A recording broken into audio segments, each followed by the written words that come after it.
안녕하세요. 반갑습니다. 예, 대표님 반갑습니다. 설 잘 보내셨죠? 네, 오늘도 대표님과 함께 다양한 이야기 그리고 시원하게 부동산 고민 좀 해결해 나갈 텐데요. 그 전에 부동산 노하우부터 한번 만나보도록 하겠습니다. 오늘 어떤 이야기 준비해 주셨을까요?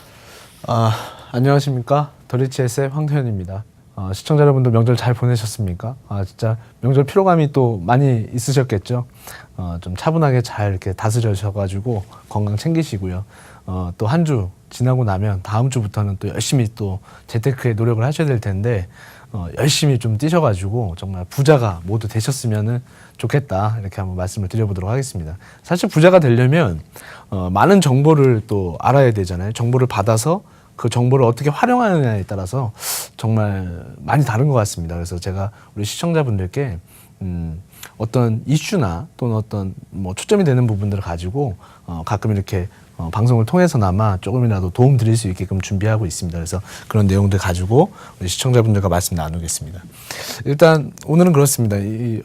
부동산의 어떤 흐름들이 쭉 있습니다. 흐름을 봤을 때 어디를 뭐를 우리가 공략을 하면 좀 돈을 벌 수 있겠구나 뭐 이런 것들을 좀 느껴볼 수가 있잖아요. 그래서 그런 어떤 이슈들을 가지고 우리 시청자분들하고 한번 이야기를 나눠보도록 하겠습니다. 제가 좀 살펴봤는데 지금 서울 재개발 재건축 이렇게 보면 올해 수도권 같은 경우, 그러니까 서울, 경기, 인천이죠. 이런 데서 지금 한 13만 가구 정도, 그리고 이쪽에 비중이 지금 서울에만 한 48%, 그러니까 한 6만 가구 정도가 지금 올해 분양을 준비하고 있어요. 근데 사실 서울이라는 그 토지, 서울이라는 어떤 지역 안에 그 토지가 그렇게 크지 않잖아요. 전국 대비했을 때는. 그래서 그 안에 수요자가 수도권 기준에 했을 때는 우리나라 인구 5천만 중에 2,600만이 몰려 있습니다. 서울에 약 1,000만, 경기가 한 1,350만, 인천이 한 300만 정도. 그래서 여기를 수도권에 이제 포함시키는데 지금 서울에 그 좁은 땅에다 집을 막 짓잖아요. 그래서 신규 아파트에 대한 선호도, 신규 이런 물량들에 대한 어떤 지금 현재 어떤 분양가 상한제라던가 이런 것들로 인해서 저가 분양이 되기 때문에 사실 분양을 받으실 수 있는 분들은 올해 한번 도전을 해보신다면 그 부분에 있어서도 좀 이득을 볼 수 있지 않을까 싶습니다. 그러니까 올해 재개발 재건축 되는 곳들 좀 챙기셔가지고 좀 확인하셔서 접근해 보시는 것도 하나의 방법이다 이렇게 보시면 좋고요. 자, 수도권과 비수도권의 격차를 해소하는 뭐 이렇게 있는데 2019년도에 국가 균형 발전 프로젝트가 발표가 됐습니다. 이 부분 한번 체크하셔가지고 좀 보시면 좋은데요. 이 안에 지금 들어가는 돈이 24조 원 규모입니다. 그러니까 어떤 지역을 지금 개발을 하겠다는 거죠. 그리고 그 안에 철도라든가 도로라든가 교통, 부동산 가격이 일단 움직이려면 대한민국은 좁은 땅덩어리, 남한 땅덩어리 안에서만 움직이다 보니까 지금 전국 일일 생활권이잖아요. 그래서 길을 따라서 어떤 투자를 해보시는 것도 하나의 답이 될 수 있는데 지금 산업단지라던가 일자리가 만들어지면서 거기에 교통을 뚫고 있는 이런 라인들 좀 살펴보시면 좋습니다. 그래서 이 부분 꼭 2019년도에 체크 한번 들어가시면 올해 들어가서 정보 받고 조금 이렇게 발품 팔아보시면 한 2년, 3년, 4년, 5년 시간이 지났을 때 어떤 변화되는 모습들로 인해서 집가 상승 한번 노려볼 수 있다는 부분 체크 한번 하시고요.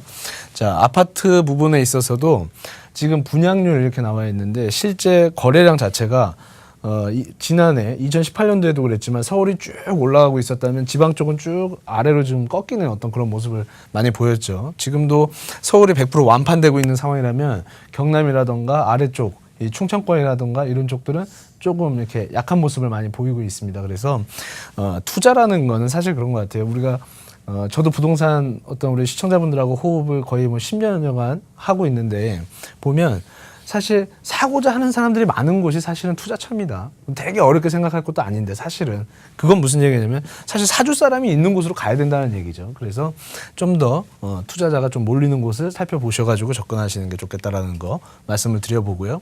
자, 서울시 같은 경우에는 이제 재정비 지금 관리 그 높이에 대한 관리를 이제 기준을 이제 손을 만지작거리고 있는 건데 뭐냐면 일자리를 만들고 랜드마크를 만들고 있습니다. 123층짜리 건물이 올라갔고요.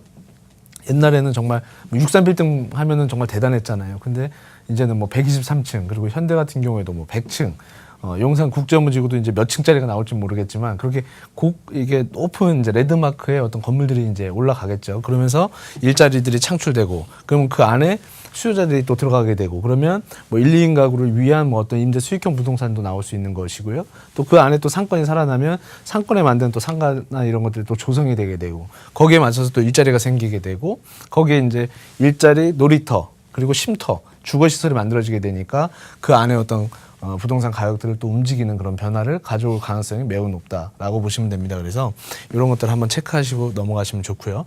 그리고 여기에서 핵심이 하나 있어요.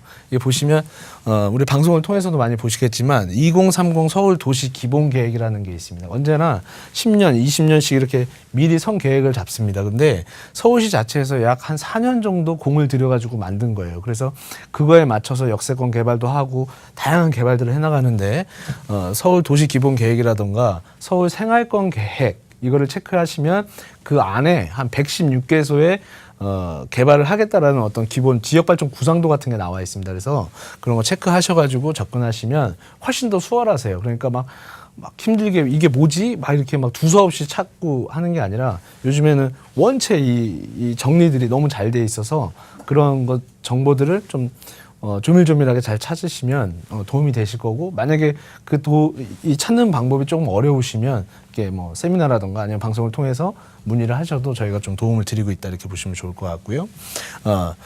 또 지금 현재 사실 이제 결혼하시고 집 구하기 정말 힘들잖아요. 우리가 집을 뭐 덜커덕 살 수 있는 그런 게 아니고 사실 청년분들 같은 경우에도 진짜 월급 받아가서 집을 살려고 그러면 정말 어려운 시대 아니겠습니까? 근데 그런 부분들 이렇게 집을 좀 하시기 힘드신 분들은 임대주택을 한번 선택을 해보셔도 괜찮을 것 같아요. 사실은 우리가 보통 전세나 월세 살아야지 임대주택을 생각하는 것보다 내가 조건이 어떻게 되는지 안 되는지를 모르다 보니까 이렇게 할 수 있는 방법이 있는데도 불구하고 못하는 경우가 있고요. 하는데 지금은 1월 29일 이후부터의 지금 매입과 전세 부분에 있는 부분에 있어서 지금 계속 공급을 하는 거죠, 나라에서. 그러니까 이런 것들을 최대한 활용하시면 고가의 전세를 가지 않으셔도 될 거고 어떤 고액의 비용을 들이지 않고도 충분히 활용이 가능하니까 그 부분 꼭 체크하셔가지고 막 무리해서 집을 살려고 하지 마시고요. 좀 영리하게 좀 실용성 있게끔 방향을 잡으셔서 접근하는 것이 좋겠다. 이렇게 말씀을 드려보고 투자는 언제나 무리하시면 안 됩니다. 무리하시면 큰일 나니까 무리하지 마시고 좀 이렇게 잘 정보들 체크하셔가지고 지금의 모습을 준비하는 것이 아니라 미래에 대한 모습을 준비하시는 시간을 가져보셨으면 좋겠습니다. 오늘 준비한 내용은 여기까지입니다. 감사합니다.